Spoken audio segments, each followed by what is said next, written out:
அண்ணன் எம்ஜிஆரை போல நானும், என்னை போல அண்ணன் எம்ஜிஆரும் தாய் பாசத்தில் அதிகமாக பற்று கொண்டவர்கள். தாய் சொல்லை தட்டாதவர்கள், தாய் கிழித்த கோட்டை தாண்டாதவர்கள், தாயை தெய்வமாக மதிப்பவர்கள். அந்நாளிலும் இந்நாளிலும் நாங்கள் எந்த இடத்தில் இருந்தாலும், அரசியல் காரணமாக வெவ்வேறு பாதையில் இருந்தாலும், குறித்த நேரத்தில் சந்திக்க வேண்டிய இடத்தில் பேசுகின்ற பாஷையில் கண்களில் அன்பு நீரை தேக்கி வைத்துக் கொண்டு நாங்கள் இருவரும் சிறிது நேரம் எங்களையே மறந்து நிற்கின்ற அந்த நிலையை யாரால் விளக்க முடியும்? இதை வெளியில கூற முடியுமா? சொன்னால் மற்றவர்களுக்கு எப்படி புரியும்?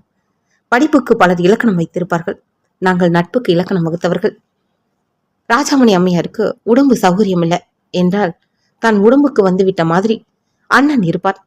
மூதாட்டி யாரை பார்த்தாலும் அண்ணன் தாய் பாசத்தை பொழிவார். அந்த மூதாட்டியை அணைத்துக் கொள்வார். அரசியலுக்காக இதை கிண்டல் பண்ணலாம்.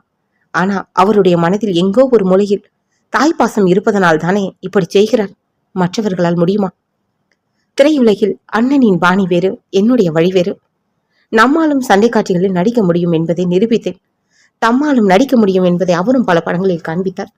எவ்வளவுதான் இருந்தாலும் அவர் அண்ணன், நான் தம்பி. அரசியலில் என்னை விட அவர் திறமைசாலி. நினைத்ததை செய்து காட்டியவர். நான் இன்றும் தொண்டனாகத்தான் இருக்கிறேன். அதனால தான் அவர் அண்ணன், நான் தம்பி. அவருக்கு உடல்நிலை சரியில்லை என்று அறிந்தவுடன் நான் சென்று பார்ப்பேன்.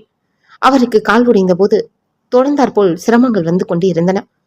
அவருடைய மூத்த மனைவி இறந்து விட்டார். நான் அவருடன் 2 தினங்கள் இருந்தேன். அவருடன் மயானத்திற்கு போனேன். அங்கு அவருக்கு மயக்கம் வந்துவிட்டது. அவரை காரில் வீட்டிற்கு அழைத்து வந்து நானே அவருக்கு குளிப்பாட்டி தலைத்து வெட்டி விட்டு ஒரு வாயாவது ஹார்லிக்ஸ் குடித்துதான் ஆக வேண்டும் என்று வற்புறுத்தி அவர் ஹார்லிக்ஸ் குடித்த பிறகே நான் காஃபி குடித்தேன். அந்த நிகழ்ச்சியை அடிக்கடி சொல்லிக் கொண்டிருப்பார் அண்ணன். நாம் அவருடன் பேசும்போது சென்டிமெண்டை தொட்டுவிட்டால் மற்றவற்றை அவர் மறந்து விடுவார். அப்போது அண்ணன் குழந்தையாகி விடுவார்.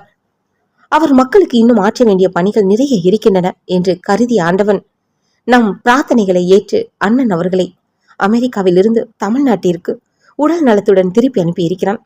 அவர் நீண்ட நாட்கள் பொறுப்பில் இருந்து மக்களுக்கு சேவை செய்ய வேண்டும் என்பது எல்லோருடைய ஆசை. ஆனால் இனிமேலாவது மற்றவர்களுக்காக பணியாற்றும் போது அண்ணன் தன் உடல் நலத்தையும் பார்த்து கொள்ள வேண்டும் என்று விரும்புகிறேன். என்னுடைய இந்த சிறு வேண்டுகோளை அண்ணன் ஏற்றுக்கொள்ள வேண்டும். அரசியலில் 2 துருவங்கள். உண்மையில் இவர்கள் 2 பேரும் 2 சகோதரர்கள்.